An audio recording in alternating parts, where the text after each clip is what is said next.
उदाहरण आपल्याला कळलं. आता गुरुजींवर उपकार झाला का त्या म्हातारीवर उपकार झाला मला माहित नाही, पण आपण उपकार करण्याची भाषा करतो. एखाद्यावर उपकार केला किंवा उपकार करण्याची इच्छा आहे असं आपण म्हणतो, पण तो उपकार सिद्ध होत नाही.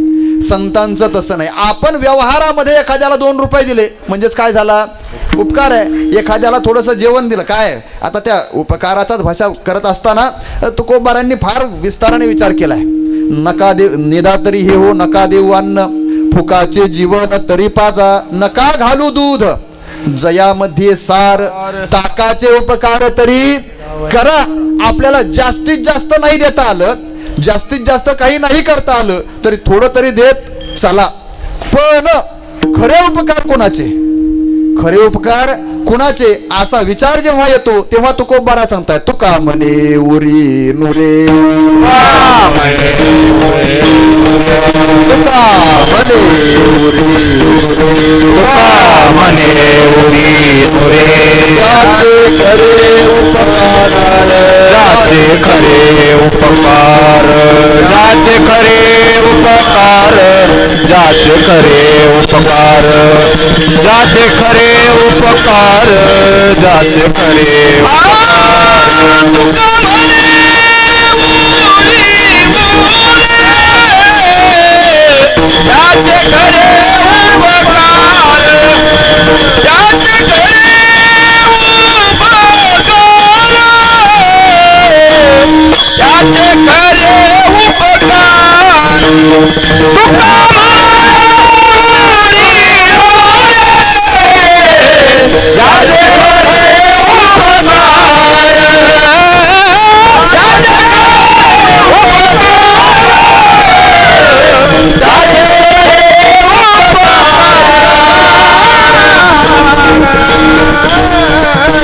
तुका म्हणे उरी नुरे, उरी नुरे त्याचे खरे उपकार. तुकोबाराय बोलतात उपकार मानायचेत आणि उपकार केले तर असं म्हणायचं कोणाचे उपकार, ज्याने दिल्यानंतर जीवनात उरी शिल्लक राहते त्याचे उपकार मानायचे नाही. मग खरे उपकार कोणाचे, तुका म्हणे उरी नुरे, ज्याने आपल्यावर उपकार केले की आपल्या जीवदशेची उरी शिल्लक राहत नाही त्याला म्हणायचं खरे उपकार.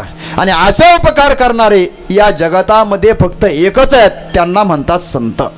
संतांचे उपकार आहेत. म्हणून तर उपकारासाठी काय सांगू आता, संतांचे बस. इतरांचे उपकार मानायचे का नाही आणि त्यांच्याबद्दल बोलता येईल का नाही याच्याबद्दल संभ्रम आहे. इतरांच्या उपकाराची मर्यादा कदाचित शब्दाने व्यक्त करता येईलही, शब्द त्यांचं प्रगटीकरण करू शकेलही, पण संतांच्या उपकाराचं स्वरूप जिथं उरीच शिल्लक राहत नाही, जे खरे उपकार आहेत त्याच्याबद्दल बोलताना महाराज बोलतायत काय सांगू आता. आता काय सांगू का, ते संतांचे खरे उपकार आहेत. म्हणून उपकार शब्दाचा अर्थ मी आपल्या समोर ठेवतो, तो उपकार म्हणजेच जवळ करणं आहे. उपकार म्हणजेच देवाच्या जवळ नेऊन ठेवणं आहे. आणि असं जर कोण करत असेल त्याचे संत करतात आणि त्याच्याकरता जीवाने देवाच्या जवळ जावं म्हणून संतांचा उपदेश असतो. अर्थात उपदेश हा उपकारासाठी आहे. भाषा कळेल तर पहा, कारण मी आपल्याला सांगितलं तो उपकार शब्दामध्ये उप आणि कार 2 शब्द आहेत, तसं उपदेश शब्दामध्ये सुद्धा उप आणि देश असे 2 शब्द आहेत. उपसर्गपूर्वक दिश धातूचं देश हे रूप तयार झालं. उपदिशती सह उपदेश, जो संतांच्या द्वारे देवाच्या जवळ जाण्याचा मार्ग दाखवणं, अर्थात दाखवल्या जाणं याला म्हणायचं उपदेश. विठाला विठाला संत उपदेश करतात म्हणजेच काय करतात, देवाच्या जवळ जाण्याचा मार्ग दाखवतात. सोपा मार्ग दाखवतात, अत्यंत सुलभ मार्ग दाखवतात. याचा विचार आपण नेहमी करत असतो. सोपे हे साधन लाभ येतो घरा, तुका म्हणे सोपे आहे सर्वाहुनी. या साधनाला सुलभता दिलेली आहे. पण असा सोपा मार्ग, जवळचा मार्ग दाखवणं हे संतांचं आद्य कर्तव्य आहे. हे त्यांचा उपकार करणं आहे. आणि हा उपकार उपदेशाच्या माध्यमातून दिसून येतो. तुकोबाराय आज उपदेश करतायत. काय म्हणतायत पहा, तुकोबारायांचा उपदेश काय आज, देवाला पहा, देवाला पहा. हे तुकोबाराय फक्त आपल्याला सांगतात असं नाही महाराज. तुकोबारायांनी स्वतः सकट सगळ्यांना हेच सांगितलंय. स्वतःच्या डोळ्यांना पण हेच म्हणतात ना, डोळे तुम्ही घ्या रे सुख, पहा विठोबाचे मुख. तुकोबाराय स्वतःच्या डोळ्याला सुद्धा म्हणतात तुम्ही विठोबाचं मुख पहा. तुकोबाराय आपल्या जवळच्या लोकांना पण हेच सांगतात. अगदी जवळच्या म्हणजे किती जवळच्या सांगू, तुकोबारायांनी स्वतःच्या पत्नीला म्हणावं, देव पहावया करी वो सायास, न धरी हे आस नाशिवंत, न धरी हे आस नाशिवंत, न धरी हे आस नाशिवंत, देव पहावया करी वो सायास, न धरी हे आस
देव पहावया करीवो सायास. तुकोबाराय बोलतायत, प्रयत्न करायचेत ना, सायास करायचेत ना, कशा करता कर, देव पहावया करीवो सायास.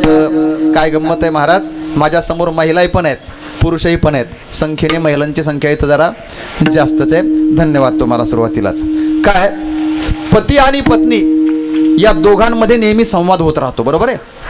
पती आणि पत्नी या दोघांमध्ये संवाद होत राहतो.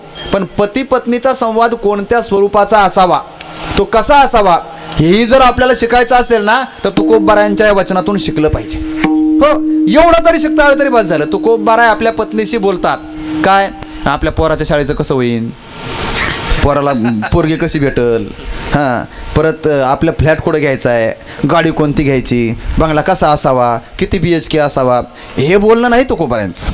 तुकोबाराय जिजाईंना बोलतायत, देव पहावया करीवो सायास.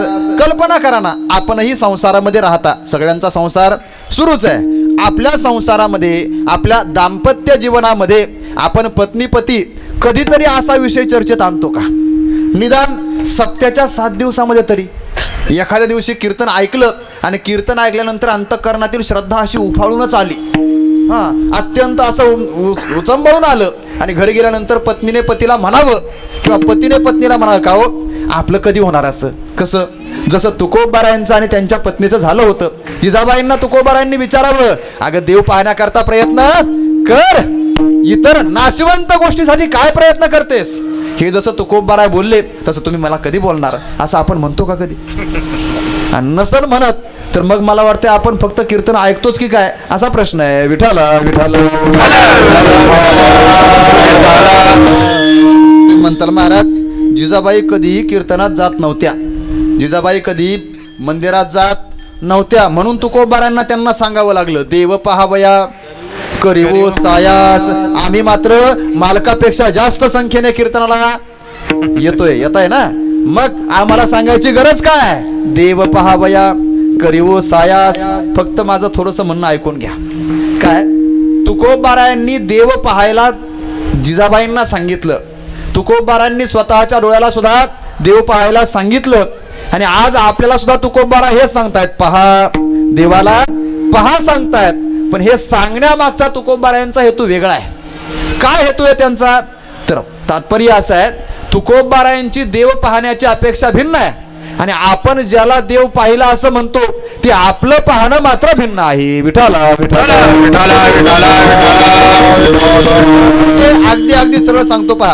आता इथं माझ्या मागच्या बाजूला भगवान श्री पांडुरंग परमात्म्याची प्रतिमा आपल्या समोर आहेच आहे, आणि नाहीच तुम्हाला इकडं पाहावं वाटलं. काही लोकांचं असं असतं, कीर्तनात यायचं पण कीर्तनकाराकडे पाहायचं, हां, उगाच इकडं तिकडं पाहायलाच कीर्तनात येतात का? कारण इथं पाहायला पण भरपूर भेटतं ना. गर्दीत भरपूर प्रेक्षणीय स्थळं असतात, गर्दीत भरपूर श्रवणीय काहीतरी असतं, हे सगळं त्याच्यासाठी लोक येतात. चला इकडं नाही पाहा वाटलं तर तिकडं पहा. माझ्या समोर साक्षात रुक्मिणी माते सकट पांडुरंग परमात्मा आहे. मग तिकडं पाहिलं तरी आपल्याला देव दिसणार आहे आणि इकडं पाहिलं तरी आपल्याला कोण दिसणार आहे? देवच दिसणार आहे. तुम्ही म्हणताल महाराज आम्हाला देव पहा सांगण्याची गरज नाही, आम्ही कुठेही पाहिलं तर देव उभा मागे पुढे, देव आमच्या मागेही पण आहे आणि देव आमच्या पुढे पण आहे. आम्हाला पाहण्याची गरज नाही, तो आम्हाला दिसतोय. अडचण इथंच आहे, आपल्याला दिसतोय आणि तुकोबारायांची अपेक्षा आहे पाहण्याची. विठाला म्हणजेच आपलं पाहणं वेगळं आहे आणि तुकोबारायांच्या अपेक्षेतलं पाहणं वेगळं आहे. पाहणं कळावं असं जर वाटतंय ना, त्याच्याकरता थोडासा सूक्ष्म विचार करावा लागेल. काय माणसाच्या पाहण्याला, पाहणं म्हणजेच काय तर पाहणं शब्दाचा अर्थ डोळ्याला जो विषय होतो त्याला पाहणं असं म्हणतात. पाहणं म्हणजे डोळ्याने विषय करणं. अगदी रूपाचा सुजान डोळा असं म्हटलं ज्ञानोबारांनी. रूप कळणं हा डोळ्याचा विषय. मग डोळ्याला रूप दिसणं, रूप पाहता लोचनी सुंदर ते ध्यान उभे विटेवरी करकटावरी ठेवून या, हे सगळं रूपाचं आपल्या डोळ्याने विषय करणं म्हणजेच पाहणं आहे. पण हे पाहणं 3 प्रकारचं व्यवहारामध्ये पाहायला मिळतं. पाहणं किती प्रकारचं आहे? 3 प्रकारचं. तुम्ही म्हणताल हे असलं नाही आम्हाला माहिती. पाहणं एकच प्रकाराने डोळे उघडायचे आणि समोर रूप दिसेल त्याला विषय करायचा, याला काय म्हणायचं? पाहणं. पण पाहणं 3 प्रकारचं आहे. त्याच्याकरता माणसाजवळ असणारी दृष्टी सुद्धा 3 प्रकारची आहे. दृष्टी पण किती प्रकारची आहे? 3 प्रकारची. ऐका, नावं ऐकून ठेवा, थोडासा विस्तार करतो आपल्याला कळेल असा. माणसाच्या जवळ, प्रत्येकाच्या जवळ 3 प्रकारची दृष्टी आहे. फक्त तिचा विकास करणं किंवा संकोच करणं हे जीवाच्या हातात आहे. पहिलं माणसाची एक दृष्टी आहे, तिला म्हणतात चर्मदृष्टी. दुसरी दृष्टी आहे तिला म्हणतात भावदृष्टी आणि तिसरी दृष्टी आहे तिला म्हणतात ज्ञानदृष्टी. विठाला विठाला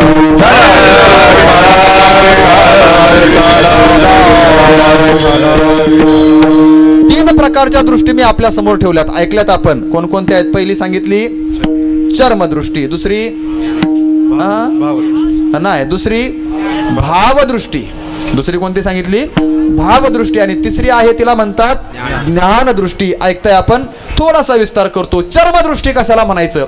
आता सध्या तुम्ही मला पाहताय आणि मी तुम्हाला पाहतोय. हे सगळे टाळकरी तुम्हाला दिसतायत, मंडप सगळ्यांना दिसतोय, हे कॅमेरामन आपल्याला दिसतायत, कॅमेरामन ते त्यांना आपण दिसतोय. हे सगळं परस्पर पाहणं चाललंय ना. मग हे जे पाहणं चाललंय याच्यासाठी एक दृष्टी लागतेच आहे. दृष्टीशिवाय काही दिसत नाही. मग आता हे जे पाहणं चाललंय हे कोणत्या दृष्टीने चाललंय? चर्मदृष्टी आहे. ही चामड्याची दृष्टी आहे. एखाद्या वैद्यक क्षेत्रातल्या डॉक्टर लोकांना जर आपण विचारलं तर ते सांगतील ही चर्मदृष्टी आहे. ही जोपर्यंत आहे ना तोपर्यंत जग आपल्याला व्यवस्थित दिसतं. काही लोक इतके आभारी असतात त्यांना ही चर्मदृष्टी सुद्धा नसते. प्रारब्धाचा विचार आहे, तो स्वतंत्र विचार आहे. पण कदाचित त्याचा विचार अनुकूल मानावा की प्रतिकूल मानावा याचाही स्वतंत्र विचार आहे. कारण चर्मदृष्टी नसणारे सुद्धा काही महात्मे आपल्याकडे आहेत. सूरदासजींसारखं जीवन आपल्या सगळ्यांना परिचित आहे. सूरदासजी स्वतः दोन्ही डोळ्यांची चर्मदृष्टी नसताना सुद्धा प्रत्यक्ष परमात्म्याला पाहण्यासाठी समर्थ होते. विठाला विठाला. आपल्या सगळ्यांना चर्मदृष्टी आहे. चर्मदृष्टीने आपण सगळं जग पाहतोय. चर्मदृष्टीने या चामड्याच्या नजरेने आपण सगळं जग पाहतो. याच्यावरही कधीतरी पडदा येतो, त्याला मोतीबिंदू वगैरे असं काहीतरी म्हणतात ना, आणि मग त्याचं ऑपरेशन करावं लागतं. का? या चर्मदृष्टीवर पडदा आला तर तो काढावा लागतो आणि मग लोकांना जग पाहण्याकरता चर्मदृष्टी स्वच्छ करावी लागते. एक प्रकारची दृष्टी आहे. याच्यानंतर या चर्मदृष्टीच्या आतमध्ये अजून एक दुसरी दृष्टी आहे. तिला काय म्हटलं होतं दुसऱ्या दृष्टीला आपण? भावदृष्टी. काय सांगितलं तिला? भावदृष्टी. भावदृष्टी काय? चर्मदृष्टी जे दाखवते ते थोडंसं वेगळ्या नजरेने दाखवते किंवा वेगळ्या अंगाने दाखवते, तिला म्हणतात भावदृष्टी. सांगू? पहा, एका घरामध्ये 3 माणसं आहेत. एक स्त्री आहे आणि 2 पुरुष आहेत. कळतीये भाषा? एक स्त्री आहे आणि 2 पुरुष आहे. पण एका स्त्रीला म्हणजेच त्या घरातल्या स्त्रीला एक पुरुष आई म्हणतोय आणि एक पुरुष पत्नी म्हणतोय. स्त्रिया किती आहेत घरात? एकच आहे. स्त्रिया किती आहे? एकच आहे. पण त्याच स्त्रीला घरातला एक पुरुष काय म्हणतोय? आई म्हणतोय आणि दुसरा पुरुष काय म्हणतोय? पत्नी म्हणतोय. का बरं? स्त्री तर एकच आहे आणि पाहणारी दोघांचीही नजर चर्मदृष्टीच आहे. पण दोघांची त्या एका स्त्रीकडे पाहण्याची भावदृष्टी भिन्न भिन्न आहे. एक तिच्याकडे पाहत असताना वासनेच्या भावनेतून पाहतोय, अर्थात पत्नीत्वाच्या भावनेतून पाहतोय, तो तिचा पती आहे. आणि जो तिच्याकडे मातृत्वाच्या भावनेतून पाहतोय तो तिचा मुलगा आहे. विठाला विठाला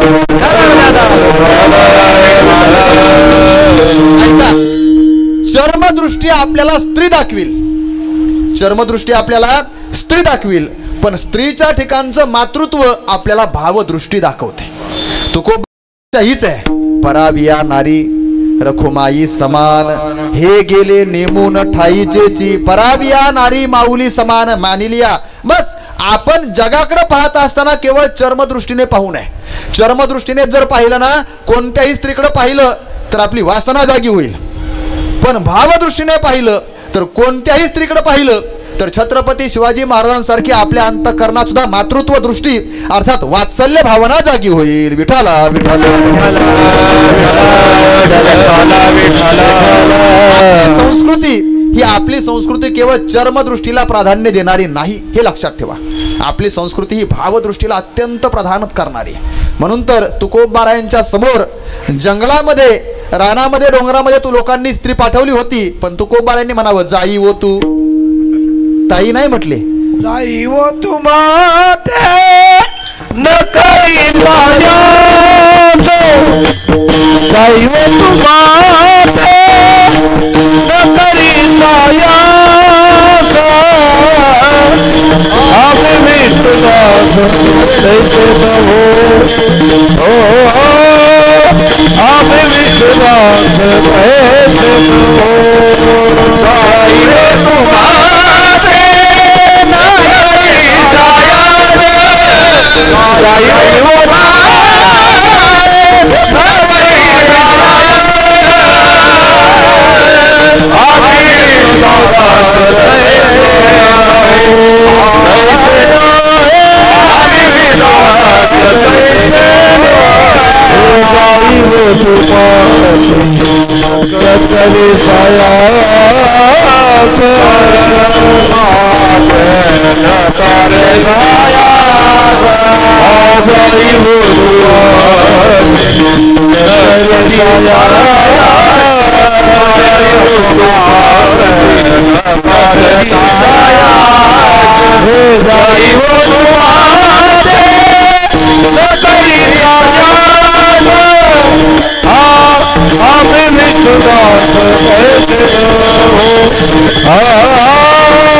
हमें विश्वास कैसे